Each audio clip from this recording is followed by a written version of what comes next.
नमस्कार. मी मिलिंद अधिकारी. एका अत्यंत महत्त्वाच्या कार्यक्रमाची माहिती देण्यासाठी म्हणून मी हा व्हिडिओ करतोय.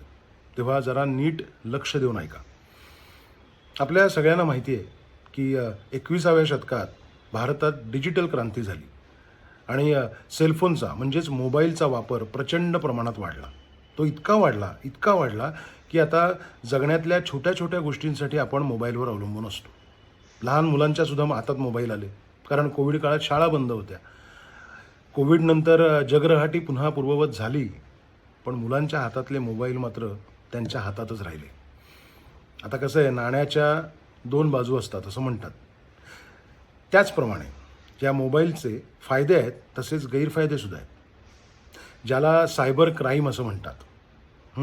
हा शब्दसुद्धा आपल्या सगळ्यांच्या आता चांगलाच परिचयाचा आहे. पण हा सायबर क्राईम नक्की रोखायचा कसा, हे मात्र आपल्याला माहीत नसतं. रत्नागिरी नगर परिषद आणि रत्नागिरी पोलीस यांच्या सहकार्याने येत्या 3 ऑगस्टला संध्याकाळी 6 वाजता स्वातंत्र्यवीर सावरकर नाट्यगृह रत्नागिरी इथे सायबर संस्कार या नावाचा कार्यक्रम होणार आहे.